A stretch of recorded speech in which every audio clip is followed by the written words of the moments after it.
Welcome to our Brothers in Conversation podcast powered by Jesse and Shondell. Shondell, you are from? Bed-Stuy, do-or-die, Brooklyn. That little town. That's a little town. That's nothing like Hawthorne, Nevada. Population 5,000 cats and dogs.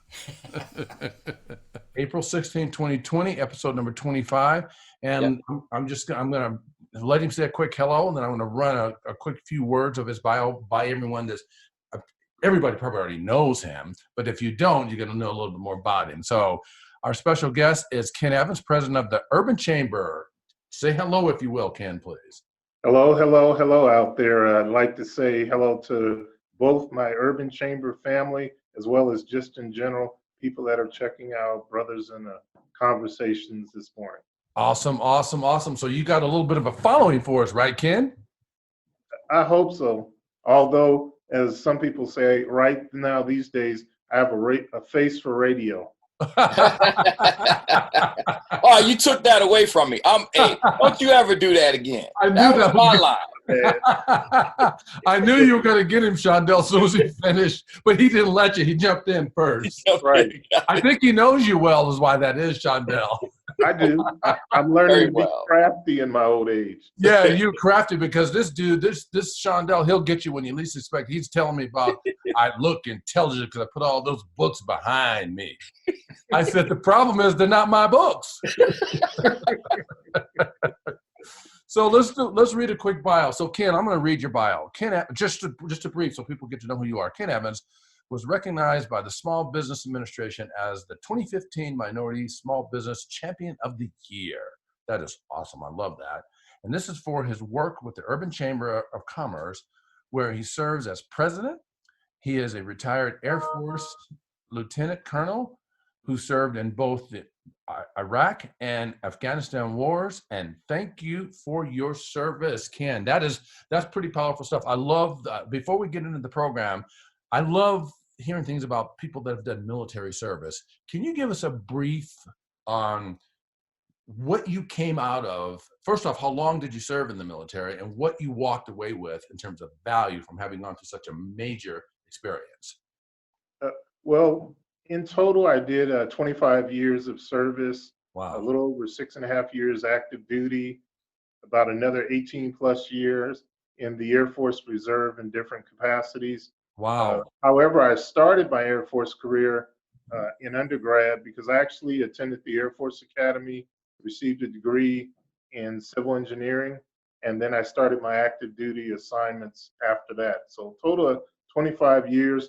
And I'd have to say what that experience taught me is how to inspire, lead, motivate people in all different types of environments. And then in addition to that, it also taught me how to lead all different types of people. So when people talk about love it, and inclusion, I lived it and definitely led in a lot of different environments that made me appreciate it. Okay, check. Let me tell you, Jess, why this is important for people to understand.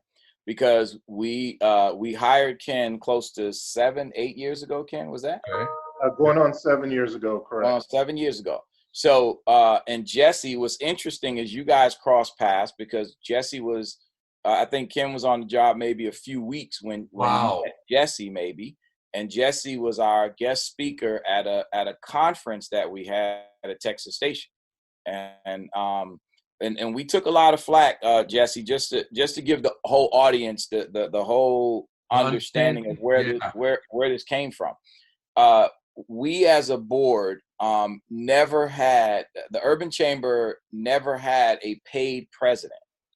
It was always a volunteer position. Oh, yeah, okay. We always, and when they were talking about the future of the chamber and I came on board, you know, I said, if I am going to lead this organization ever, I am not going to be the president. I will never be the president of the chamber if I have to work just what Ken just told you about prior to us getting on about all the work he has to put in for this grant. Right. That is impossible. Serious. Right. So going back to some of the things that you talk to people about, there's a structure that was failing. And I'm not saying again that that the Urban Chamber was not effective. But when we talk about good to great, That's where people get frustrated, because I say, hey, yeah, we're doing good. Aren't we doing good? Sure, we're doing good. But do you want to live in goodness, or you want to live in greatness? Right. Right. And so when we went to hire Ken, other people called us. You cannot imagine the political environment that we get. People called us. You better hire this person, or the community's not going to like you. You better hire this person, or you're going to get backlash from the community. You better hire, it was that kind of thing. When I give it to, it was me, Napoleon, Jerry Merritt, Napoleon McCallum from Sands, Jerry Merritt, and Jackie Ingram, who was with Wells Fargo. We were the panel, if you will. And everybody else that came in talked about themselves, talked about how great they were, how they could, do all of these things. What we were impressed with Ken was what he just told you. Yes. He was able to lead in tough environments. He was able to lead in diversity. The other thing that we take flack about, and everybody that's listening and everybody that's looking on now, I see a lot of people tuning in.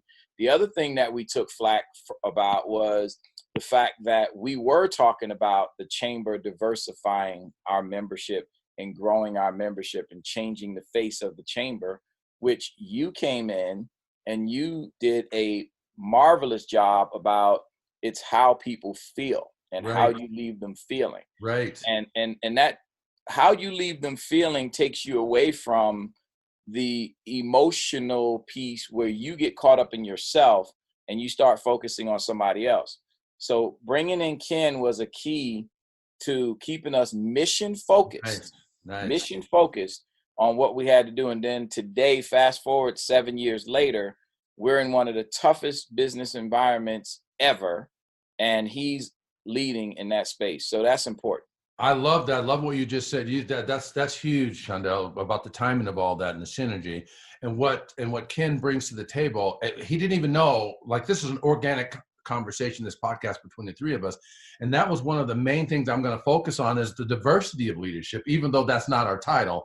And I laid these out. I'm going to show these. I'm going to sample these when we get to it. The different leaderships I pull from my bookshelves, as you say. Oh, right on. Yeah, to make the point. And Ken starts out with that, and he didn't even know we were going to go there, because I don't want people to think that leadership is one style or one in one entity, in one place, at one level. It's not the president of the United States. It's not the senior VP. It's not just someone that's on a track, on progression on a professional track. There's leaders in the home.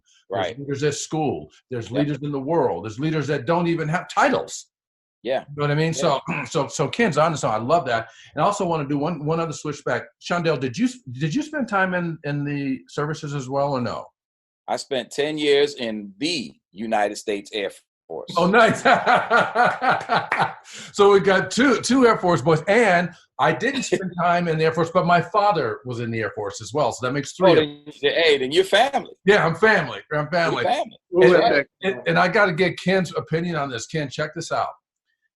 I'm not going to test you, because I don't want to do that. I'm just going to say, most people, when I meet most people, they almost always think that I was in the military, or I'm still in the military. And I think the reason is because I was raised on a military base. So all that foundation, everything you said, I lived that. I grew up with that. I smelled that. I breathed that. And so even though I didn't serve in the armed forces, and I'm sure there is a difference from actually service versus living on a base, but a lot of that stuff furloughed over into me. And so a lot of my personality and character was shaped by those structures that you find in the military. I want to hear your thoughts about that, Ken. Yeah, I'll definitely agree with that. If you have a certain demeanor about you that implies steadiness and structure, that's part of the corporate culture of the Air Force, or just the military in general. In fact, what I'll say is I was fortunate enough, and I do say fortunate because I considered it to be a personal and a professional growth experience. Nice. I was fortunate enough to be a commander and a leader in not one, but two different combat zones. And that's unique because, as a general rule, most officers in my position, might get one, maybe two commands. So for me to get not one, not two, but three squadron commands and 2 of them be in 2 different theaters, one in Iraq, one in Afghanistan. Right. Believe me, the corporate culture of being steady, using structure in order to get through an austere environment or a challenging environment, definitely that's part of the benefit that you get in any military environment. And I would also offer it translates very well to an environment like the one we're in right now. Oh, right. So I got to tell you a funny. I'm gonna tell you a funny Ken Evans story, right? Because Okay. everybody's heard this probably, but you just maybe a few people on our watch party is blowing up. By the way, it's pretty good. Nice. And I just want to. So Ken Evans walks into one of our meetings maybe 5 years ago, and he comes in and he's as demonstrative as he can be, right? Because he's like, we are going global. And the board members looked at him like, what is up with this dude, right? So, and what afterwards I told him this. I said, Ken, you reach somewhere where sometimes people are not there yet because of all the experience he has. He's there, and see, I know because again, in my 10 years in the Air Force, I'm working on future technology. So remember, this is late 80s, early 90s. I'm working on drone technology, stealth technology, and what we call smart bombs and things like that, things that we used that people are now hearing about, years later. But I was telling them they haven't gone on that journey yet. So, but he was right. We were going global. We had to help them get there. No, that's good. I love that. Like you said, many people that are listening already heard the story, but that feeds into something else, Shondell. I was doing a little research last night. I want to bring some additional value to this session today. And I discovered when you talk about people have already heard, although I'm glad to hear it because I hadn't heard it, but many people listening right now likely have already heard you share that. So, and that's okay. When I first started this professional and public speaking sort of run, when I decided, okay, this is it, I never wanted to really repeat myself for people that already heard me, but that was the wrong attitude. Mm-hmm. I went to a professional speaking conference for professional speakers, and there was one speaker that said, there's nothing wrong with sharing things over and over again. The key thing is when you share it like a story like you just shared, the goal is to keep improving how well you tell that story. Exactly. And get to the point where people say, tell the Ken Evans story. Like they heard it already, but tell the Ken Evans story because you tell it so well, right? So I had to get over that. And then last night I discovered this is called the 10 times 10 times 10 rule. And it says something like, say something 10 times in 10 different ways for people to retain 10%. Yes. So just because you say it, and you and I and Ken have such conviction, I think they're going to remember it. No, they're not. Saying something 10 times in 10 different ways for people to retain 10%. It says this: communicating well includes not being a victim of panic or hype and laying out a clear action for what to do and when. The 10 times 10 times 10 rule applies here. Say something 10 times in 10 different ways for people to retain 10%. You're probably not communicating enough unless you feel like you're going blue in the face, repeating the priorities and areas of focus, the things you want them to focus on, and things you want them to morph and change. 10 times 10 times 10. What do you think of that concept there, Ken, when you hear that? What Shondell rolled out and led me into that piece. I think that's an excellent concept. In fact, that's one of the things I learned as a leader. I can tell you that 4 different commands, every single command, the phrase that I often repeated is, I wanted people to remember to be positive, proactive, and productive. Nice. Chamber, although we're not in a military environment, there are times when we are. Don't say that. We're in a military environment. I'll interrupt him. You do that out of respect. That was an interruption out of respect, Ken. No, I'm used to it. And actually, I know why he's teasing me, because if you talk to my staff from time to time, they remind me they're not in the military. But I try to sneak in there. But again, getting back to your point, anybody that knows me knows that those are 3 key words that I use over and over again, especially the word proactive. I love So it. to your point, there's nothing wrong with reinforcing it and repeating it. In fact, I think one of the things I learned in the military, again, I told you I went to the Air Force Academy. There are several quotes that I had to memorize. For example, a quote that said, "Be an example to your men in your duty in your private life. Never spare yourself and let the troops see that you don't in your endurance of fatigue and privation. Always be tactful and well-mannered and teach your subordinates to be the same. Avoid excessive sharpness or harshness of voice, which usually indicates the man who has shortcomings of his own to hide." I had to repeat that over and over again, but more importantly, I internalized it. And that helped shape the corporate culture, my Nice. leadership style. And so the point I'm making is it's okay to repeat concepts like that because something's going to resonate with someone depending on their frame of reference or perspective. And then ultimately, they will internalize a kernel of wisdom, if you will, from you saying it and repeating it. I That's okay. love that. I love that. Well said. And that was a good passage. And what were the P's? Did you say positive, proactive? Did you say productive?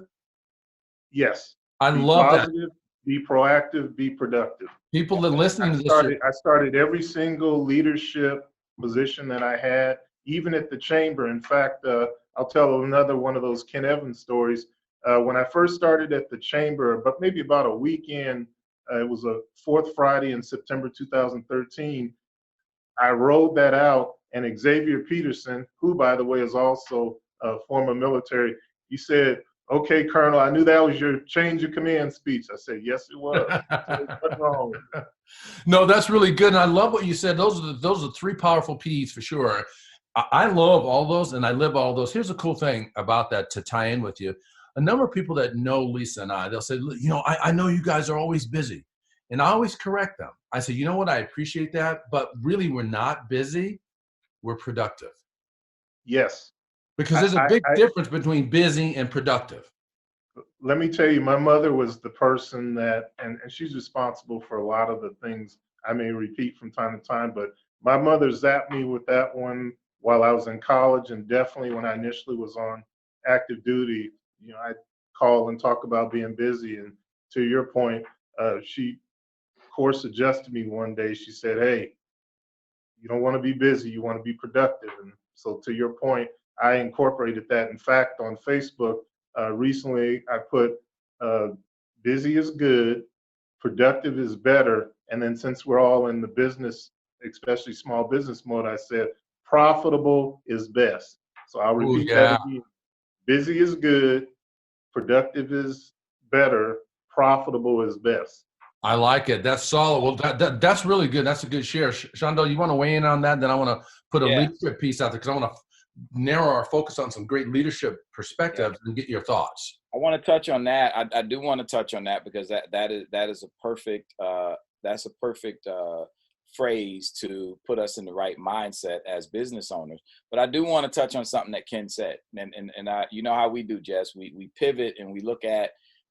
We want people to know Ken Evans, the person, and you heard him say his mother. Now I talk to Ken probably every day, maybe 3 times a day, because we dialogue a lot about the chamber. We both vent to one another. We both have conversations. But one of the things is I talk a lot about my dad and him being an inspiration in my life and what he shaped me to be. That's right. My mom was really the spiritual side of me. That's where I get that from. Evangelist Helen Newsom, Brooklyn, New York. I but Ken will tell you that he and I have deep conversations, and those of you that are listening, I want you to understand where we're coming from, because Ken also believes that we do need more male leadership in the homes. We need men to be leaders. We need men, especially in these times, we need men to be leaders in their household, just like you are, Jesse, just like I am. And Ken said his mom told him something that was profound. And I'm giving this reference because a lot of single moms that I've known, and I've heard this over and over again, have said, well, I did it. I was a single mom, so why can't the other girls do it? Which actually keeps the cycle going where these young women feel like they don't need men. And it really is a bad thing for our community and for our world. So Ken, I want you to just touch on that a little bit, because you gave me some things that your mom told you and said to your brother that was very important. And do me a favor, Shondell. Ken, I want you to honor Shondell's request, but I want to slide in on something on this timing-wise to tag team with you guys, because I love what both of you are saying about your mothers. A lot of people, when they see strong, powerful, successful men, they always think that our leadership was pivoted from another man.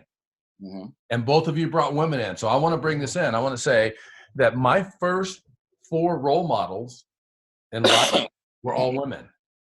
My Aunt Helen, my Aunt Viola, my grandmother, and I didn't realize until the last 4 years of my mother's life, she too was one of my first role models, although I didn't know it growing up. Mm-hmm. And so when I look at my role models, what helped shape my leadership, it came from them. My grandmother in Mississippi was a seamstress in Mississippi in the 30s and 40s and 50s and 60s. My father had 8 kids. My grandmother saved money as a seamstress. I'm talking less than $1 an hour she's making. Yeah. And she put aside money for a kid to go to college. And I happen to be the only person, back up, the first person in my family, on my mother's side and my father's side, to graduate with a college degree. My grandmother in Mississippi saved money so that I would go to college. How did she pick me as a baby out of 8 kids? She only did it for one. Same way. According to Lawrence Weekly, you were the same way as a baby. You probably came out. That's too funny, Shondell. That's pretty good. You're right, Lawrence. If Lawrence is listening to this, he's laughing his butt off at that, because that is his conviction. But I wanted to bring back to this. The female leadership is a powerful leadership too. It's not just. I think males get dominance in terms of leadership if you're not watching closely. But I love the fact that you brought up your mother and her influence. I love that Ken's have already shared more about the influence of his mother. I love that people listening to this, my mother-in-law listening to this in Salt Lake City, Utah, Midge Porter, I never told her. She doesn't realize that my first 4 role models were women. And that's why I have such a great rhythm and touch in connecting with women, because I understand them very well. I grew up with them from a kid and stayed close. So Ken, go ahead and share your story that Shondell passed off to you about the influence of your mother. Yeah, my mother definitely was a major role model for me, and she did get some support by my grandmother. You'll understand why in a few minutes. Those that have not heard, grew up originally from Los Angeles, California. So my mom was I have a twin brother and a younger brother, 4 years younger. My mom was raising 3 boys in the middle of Los Angeles. No father. In fact, my father was never in the picture. Wow. Never in the picture. So I come from one of those traditional social economic challenging environments where we were supposed to be statistics. But my mother said early on, I knew when I had 3 black boys in America that I was going to have to prepare them to compete and succeed and achieve. So that demanded a certain approach on her part. So to that end, she stressed education and excellence. She said in America, education is the great equalizer. So she pushed that, got us to stay focused on excellence regardless of what's going on. And then I've already shared with you going to the Air Force Academy, getting a civil engineering degree. In fact, I was one of 60 graduates, I think, in my class, one of 2 African-American males to graduate with a civil engineering degree in my class. Wow, that's big. And so I've had to go through life being comfortable, being uncomfortable, whether I was uncomfortable because I was in an environment where there weren't too many other people that looked like me or came from my background, or whether I was uncomfortable because I was going through similar challenges that anyone may face. So again, my mother prepared us for that. But the point that Shondell always likes me to bring out is, once I got older and as an adult, my mother became my best friend. Nice. We fought like cats and dogs when we were under the same roof, but over the course of time, we became best friends. One of the things she shared with me is from time to time, she would tell us, and tell me in particular, if she had it all to do over again, she would have definitely appreciated having a partner there or someone to share the load with. So I really appreciate the fact that she never denigrated my father. She just let us draw our own opinion. And needless to say, I can tell you, we drew our own opinions of him not being there. It's the reason why I'm so hard about men fulfilling their obligations, regardless of how you feel about your significant other or the other individual. Take care of your children. I'm uncompromising about that because of my own experience. But again, the point I want to make is that something she shared with me is that as African Americans, we need to make sure that as men we're there. I mean, for example, my younger brother went down the path where he had a boy his freshman year in college, and it kind of, after his first semester, kind of messed his timetable up. So he goes home to Sacramento. He was going to Baton Rouge, Southern University, goes home, and my mom made it very clear to him. She gave him a couple of weeks to kind of clear his head, think through things, and she basically told him, look, you don't live here anymore. Your obligations are down there. So she made it very clear that he needed to get his stuff together and take his butt back down to Baton Rouge and fulfill his obligations. So that's definitely something that is important to me, and Shondell and I have discussed it. And then the other leadership thing that I want to touch on very quickly is I think one of the reasons why I interact very well and I'm not threatened like some men are by strong woman leaders is because my mom was a strong leader. That's exactly right. Yep. That's exactly right. That's exactly right. And so too was my grandmother in Mississippi, JDB Smith. In fact, so same thing with my grandmother in Reno, Manal Huddleston, and same thing with the women that I told you about as well. So I totally agree with that. And this conversation about is where leaders focus during times of disruption. That's the name of this. So we're talking about that, and these stories that we're sharing are germane to that point. And Lisa just walked in. I was going to make another point, but Lisa just walked in, so she's going to share something with us. Brandon Ward, what struggles did Ken have not having his father in his life, and where did he seek the male influence? Okay, perfect question. Okay, good. Perfect question. First of all, in terms of some of the struggles, I mentioned my father was never there. So the first struggle I had to work through was a sense of abandonment. And that sense of abandonment led to hate on my part. I mean, I'll tell you right now, when I was in elementary school, imagine being 10, 11 years old and having nightmares about killing your father. Wow. And you can probably hear the passion in my voice even now. I used to have nightmares about killing my father because of that abandonment. And I can tell you, the reason why I'm so big on mental health, and shouts out to Denise Domingo, not sure if she's watching or not, but I'm a big proponent of counseling and mental health. And I know sometimes in the African American community, historically, that's been something that we've shied away from. But 100%. Well, not only shied away from it, Ken, we don't even talk about it, let alone go to some professional. I won't even talk about it amongst ourselves. And by the way, the same thing you experienced, Chris Brown, the amazing performer and singer, he had visions of killing his father too, which is how he erupted with what was her name? Rihanna, which is why he got so crazy with her, because he was mimicking what he'd seen, and he felt like he wanted to kill his father. As a kid, he used to envision that. I just recently saw that. So you bring that up as huge. People need to understand that when you have those kind of visions inside of you, it eats at you, and that hate, and it's destroying you more than it's destroying the person that you're hating. Yeah. And that's why I always say, Jess, that that's why I appreciate what my mom, so my father served in Vietnam. So my first 5 years of my life my father was over in Thailand or in different parts of the world fighting that war.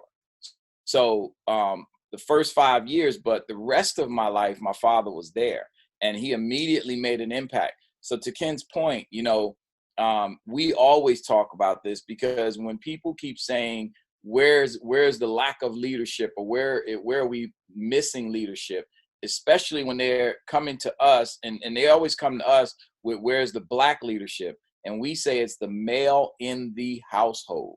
and that's factual, because a third of the households in the United States are fatherless. The African American community goes to 78%. That is a tragedy in itself, And and it's it needs to things be that can't changed. talk about. Good Right? point. Good point. Chris Brown is brilliant. The kid is brilliant. He's a great singer, great dancer, looks like a great kid. But that single moment, and I saw the same thing with Terrell Owens and a lot of other people, that could derail you.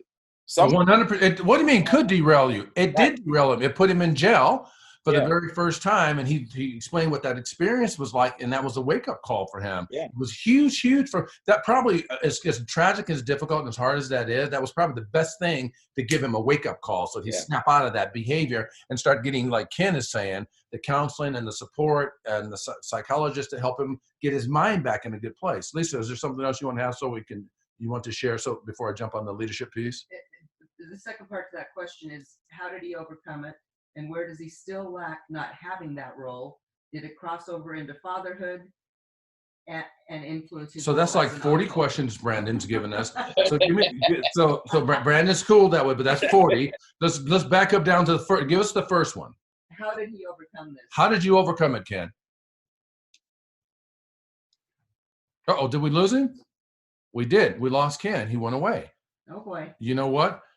Brandon, you pissed Ken off. Third left. Let me see if I can get him back. Hold on. Let's see. Hold on. No offense, Brandon. But Ken left. Let's see. Can I bring him back in? He is not there. Okay, he's going to probably pop back on shortly. Something may probably happen with his internet, not sure. But while he's away, I'm going to switch over. Lisa, remind us to come back to that, because I don't see Ken is no longer with us. I want to come back, and hopefully he can hear us, because if he doesn't, this is not going to work so well. But I wanted to say this, Shondell. Talking about leadership, let's talk about the pure points of leadership. Yeah. John C. Maxwell, I'm going to read this, defines leadership as: a leader is one who knows the way, goes the way, and shows the way, which is basically what you said. That's the same thing you said. You just said it differently. Irrespective of how you define a leader, he or she can prove to be a difference maker between success and failure. A good leader has a futuristic vision and knows how to turn his ideas into real-world success stories. That's what John C. Maxwell talked about as leadership. Just share your thoughts about anything I just said about what his definition of a leadership is. Well, I think leadership is, like they say, showing the way, knowing the way. And here's the thing, that in order for you to know the way, you have to pay attention and listen and gain wisdom from others, right? So you can't think you know it all. So going back to that point that Ken said, I myself went through counseling, as you know, for 6 months when I was thrust upon being a single father. Right. At that point, even though I was in the Air Force and I took a lot of leadership classes, that gave me the practical application of leadership. I had to take care of those kids, do what I had to do, but I had to listen to others on parental, how to be a great parent, Shondell. Right. How to organize everything so that you can be good for these young people. How do you deal with other people? How do leadership is really, to me, paying attention to people who are smarter than you and applying those lessons and those wisdom to whatever situation you're in. Yes, So I'm sorry, Shondell, and don't let your challenges and your losses paint you. When you lose in life, going along the way, everybody has ups and downs. Everyone has peaks and valleys, and that does happen. Yeah. And so hold on one second. Looks like Ken is back in. Let me see if I can let him back in. And I'm going to make a point about what you just said. I'll just pivot off your point, and he'll come back in a second. Talking about, people that lose them. People see leaders like celebrities and famous people and politicians and so forth, and they think that they have no problems and no challenges. I watched a piece on Miles Davis. the jazz musician, and it was really amazing. Here's a guy with this hugely amazing talent, and he goes to France, for a few years, and he loves it there because he said they loved him, they embraced him, he loved the food, he loved the people, he fell in love with a woman, and blah blah blah blah, and all this kind of stuff. Well, something happened. They didn't talk about that in the documentary, but then he came back home. When he came back home, because he came back home to an oppressive society, his father was the second wealthiest person in Illinois at the time. He was a dentist and also owned a farm. Wow. And so he came back home, and the oppression and how people were treated that looked like him, he felt horrible about that. So he went into depression, he got into drugs, and he became a heroin addict. Wow. His father, after a number of years, came to one of the joints he was playing in, snatched him off the stage, left his horn right there, said, "You're coming home with me." He promised his father he was going to get off drugs. He didn't. After 9 days, he popped back on, went through another spell of that, and all of a sudden he found a way to just rid himself of all of that. But a lot of people think that when you think of a Michael Jackson or Diana Ross or any famous superstar, Robert De Niro, Ben Affleck, any famous superstar, people think that they've had it all great. They don't. Right. They have the same life challenges that we do. They're just on the celebrity stage. Yeah. So we have to get over those. We have to get over those quickly, right? Yeah. Yeah. It's in a fishbowl. And to some extent. So, and one of my greatest leaders, if you will, would be, in addition to my father, would be my father-in-law. And I'll tell you, he wasn't a celebrity. He wasn't an elected official. He just basically raised his 9 children. He ran 2 businesses. He had a landscaping business, a lawn service, and he cleaned pawn shops. So to me, that's the leader. That's a guy who says, I am going to take care of this family. I am going to raise, and all of her siblings, most of her siblings, they're all emulating those behaviors. And that's my whole point. Leadership is not necessarily you're in the public eye. Right. Leadership has to happen when nobody's watching too. That's exactly right. Well said. And so again, our title is Where Leaders Focus During Times of Disruption. And I want to talk about 3 quick tips. I think Ken is attempting to get in. I'm admitting him, but it's not allowing him in for some reason. I'll keep doing that, but I want to keep going with this so the people listening don't have a loss in all of this. And if Ken can come back on, we'll love that. But talking about where leaders focus during times of disruption, and there are 3 key areas. There are many, but there are 3 that I want to share. Number 1, self-reflection. Okay. Tell the truth about yourself. Look in the mirror. Practice what we call mirror economics. Look into that mirror and see what you see, and look at your strengths and limitations. Find ways to elevate those strengths and blow out those limitations. Okay. Yeah. Point number 2 is prioritize. Yep. Prioritize so that there's a prioritization of well-being amid this disruption. What needs to happen first, most often, and consistently. That's what you want to do, number 2. And number 3, establish hope. Yeah. We must establish hope during times of disruption. Yes. We must focus on that, because when people lose hope, they lose desire. When they lose desire, they lose care. When they lose care, they lose energy. And when they lose energy, they're flat. Tell me what you think about what I just said, Sean. Well, it is the biggest thing, and I share this with my sons, and Brandon is somebody I talk to a lot too. So Brandon heard this many times from me. Self-reflection is the hardest thing for men to do. Yes, I agree. Very, very difficult for us to say, hey, let me take a look at myself. And I saw my friend Guy Martin chimed in. He said, a real man can admit when he's wrong, and a real man can look at himself and say, this is where I went wrong. Let me correct it. And they can apologize.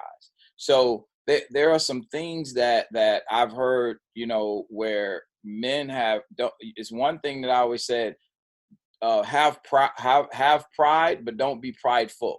I like it. Have pride. Okay. You have to be proud of yourself. You have to be proud of who you are, but don't be prideful where you're forgetting that you have to look at yourself first.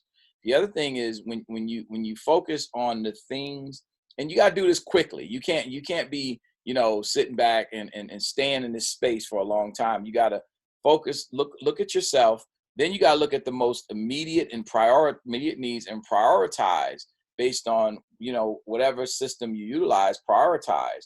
And then what I call, you know, focusing later on is looking at, okay, now that we've looked at who I am and what I need to be, and then we look at our prioritization. Now we have to move quickly to hope. Exactly. That's right. So well said. I'm glad you backed into that. Ken is back. Thanks for coming back on, Ken. Did you hear any of that, or did the technical difficulties cut you out on that? The technical difficulties cut me out, so I apologize for that. And let me get the teasing out the way. Something about my Android, so all the iPhone users out there will be teasing me about those technical difficulties. I won't go there. I'm gonna let you off. I'll bring you in, Ken. So make your point. I'll bring you into where we're at. Actually, what I can do is I wanted to finish up. I started the story, and Brandon had asked the question, what were some of the challenges and how did I deal with it? How did you overcome them? Yes. Well, very quickly, what I was talking about is the fact that when I was in the 7th grade, it took not one but 2 counselors to get me to break through that deeply rooted hatred that was very self-destructive and get me to a point where I could be normal, quote unquote, as normal as you can be considering what I had gone through up to that point. But as soon as I did get to that point where I just accepted the fact that, yeah, I had some challenges, but it was time to focus on my personal development and ultimately eventually my professional development, you know, things were a lot better. What I would say is what got me through it is also something that can get us all through what's going on right now. If you're focused on a mission, and in this case, if your mission is self-improvement, whether it be personal development or professional development, if you're focused on a vision and a mission or a common focus, that will take your mind off the challenges. It will help you overcome the challenges, because after a while, the bottom line is you're prepared to do whatever necessary to improve your situation.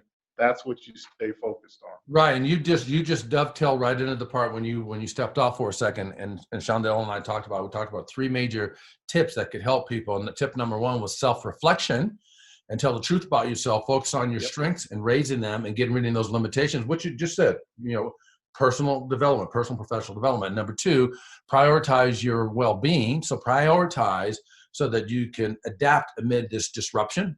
Essentially, you said that in different words. And then finally, establish hope. And that's where we're at. So really good. Thank you for that, Ken. And Lisa, was there one more thing that Brandon said that we can do?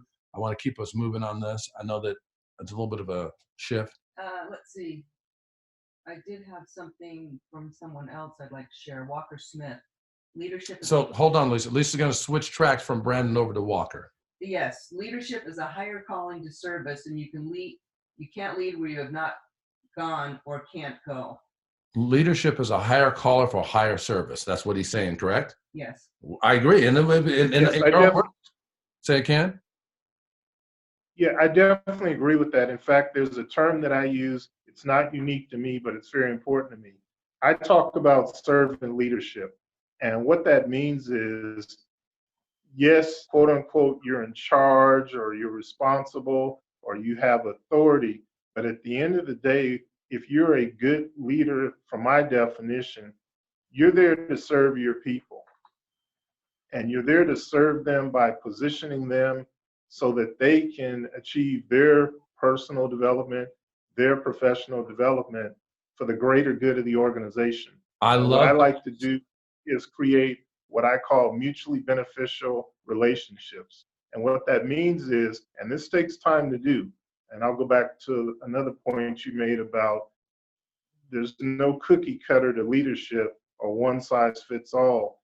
There's situational leadership, which says you pay attention to the individual, the organization, and govern yourself accordingly. But coming back to mutually beneficial relationships, that takes a lot of time, especially the larger organization. But what I can tell you is, if as a leader, people know that you care about them, you care about their personal development plus their professional development, they will focus on the mission or the vision or where you're trying to go. And quite often, they'll take it to levels that you never could have imagined just trying to do it by yourself. Wow, well said. That's so huge. And that you just gave me a tip. Thinking about yourself and Shondell and I, we were on that call, the Breakfast Club call yesterday. And when Lisa and I offered the Breakthrough Success Plan, we did that working with you and Shondell to really chisel that down to get that as super, super, super affordable as it was. We got some great feedback from that. And that is we putting that program out there so that people can do exactly what you said, use the power of the village to learn how to level up their game right now when things are so slowed down outside of here. Let's focus on you. And that whole 3-pillar campaign, focusing on your signature, who you are, and focusing on leadership development, and focus on how to help them learn how to create opportunities in those 3 major pillars as part of that offering. That was very, very huge, right, Shondell? You have some great feedback. Real quickly, Shondell, if you can, because I'm not sure if you spoke to Ken and those listening. I know we don't have a lot of time left, but just share briefly, Shondell, metamorphosize some of those, the feedback you got as a result of that special 1-hour Zoom virtual program we did yesterday. Yeah, well, overall, everybody loved the fact, number one, that we were focusing on their personal development, their professional development. They focused on them. And they love it. They love that the focus is on them, because right now the focus is on everything else, right? Right. And they also love the fact, the tips and the words of wisdom that was coming, and the transparency. Yes. I think beginning there was a lot of transparent discussion. 100%. And what they liked about you in particular, Jess, was that they felt like even though you've been doing this for a very, very long time, you also talk about your failures, and you talk about the lessons you've learned. That's so right. It's not just, hey, here, listen to Jesse, I'm the wizard. It's and I got all the big books behind me. I'm the smart guy. It wasn't that. It was like, hey. Ken, that was a dig, just so you know, Ken, that was a dig.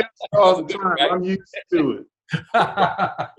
but he's right. But he's right, though, because you look at all these books back here. Yes, I've read all these books, and plenty of books you can't even read. Brian Tracy, Mr. Smarty Pants. So let me defend myself, Mr. Smarty Pants. Brian Tracy, we talk about diversity. There's many. I've got the Brian Tracy. I got Mariam Williams. That's been a great influence. Yeah. I've got Feelings Buried Alive by Carol Truman as one of the books. Henry Lewin, of the days of the hospitality days of the Hilton back in the day, and Larry Lewin. Louis Gossett Jr., the actor, who also wrote the foreword to our book, How You Leave Them Feeling. And Brian Tracy, he taught me something when I was at the lowest point of my life, ever. And Brian Tracy said, if you will read an hour, Mr. Smarty Pants, this is for you. I read too. Brian, I know you do. Brian Tracy said, if you will read an hour a day in your field of study, you will become an expert in your field in 5 years. And I thought, what? Are you serious? I had been through college twice and vowed I was never going to read another book in my life. Right? Until Brian Tracy said that. I met Brian Tracy. I was at a leadership conference for 4,000 people there. I stood in a line of 500 people to meet him. When I went to shake his hand, I thought, I want to say something authentic. I want to say something real. So I shook his hand and I said, Mr. Tracy, I said, you've done more for me in your first chapter of Action Strategies for Personal Achievement than multiple college degrees. Yeah. And you know what he said? You know what he said to me, Ken? Guess what he said to me? What? He said, tell me more.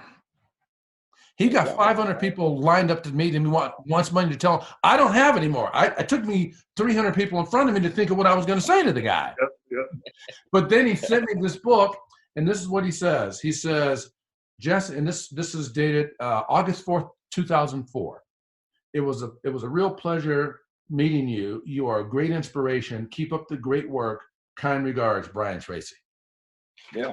This, I mean, come on. So your thoughts, Ken? Yeah, my first immediate thought is this. I'm glad you're making the point about the importance of reading, because what it goes back to is a combination of personal and professional development. And what I want to share with leaders is leadership is a craft, the same way people approach being a musician or any other profession or Yes. paraprofession, athletics, whatever it is, leadership is a craft too. And for me, it's important to study leadership. So to your point, part of how I arrived at where I am now is I'm not a 25-year overnight success. Thank you. Part of it has been experience, but part of it has been consciously reading and continuing to read. I'm a student of leadership, both good and not so good leaders. Right. I really appreciate what you just said about the importance of reading an hour a day. I probably read leadership articles or watch videos about leaders or what they're doing, probably at least an hour a day, and then have conversations with other individuals. So I'm glad you brought that point up. And let me because tell I don't want people to take leadership for granted. No, and two things on what you said, Ken, you're spot on. Not only do we do the reading, then we seek, as Shondell does, we seek to adapt and share those powerful leadership messages that we read. We don't just read so we're smart people, like Shondell says, so I don't have all these books behind me trying to prove how smart I am. That's not the point. The point is to get the knowledge, internalize that knowledge, live that knowledge, and share that knowledge. So in fact, John Maxwell said it best. To me, in a word, if you define leadership in a single word, for me, and I love this, I got this from John Maxwell, leadership in a word is influence. Yeah. Shondell's ability, I see how you've influenced, I don't know all of your family, but if the rest of your family is as influenced as Tiara is, you've done your job. And that was your strong leadership, influencing them to become better people, better parents, better leaders themselves. Your thoughts?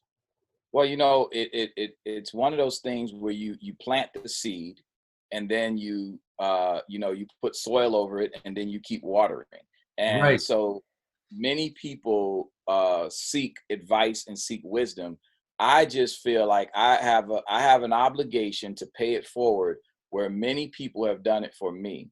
And you probably know or don't know these folks, but Reverend Jesse Scott was one of my mentors. Same here. He was very influential in the community. He talked about voting. He talked about your responsibility as a Christian. He talked about my responsibility as a Black man. So he was one of those people, being away from my father in New York. He was one of those people. Another person was Sam Smith. Sam Smith, Native Son Bookstore. When I got to Vegas, I went to his store. I picked up 2 books. One was Papers in African Psychology, and the other one was Post-Traumatic Slave Syndrome. So I got those 2 books from Sam Smith's store, and he said, and you got Ken knows him, so he knows you. Boy, what you reading this book for? You know something about this? And I never forget that the thing he was telling me was, if you stay on this path, you're going to be leading. Now, I was in the Air Force. I was a 2-striper, or maybe putting on my 3rd stripe.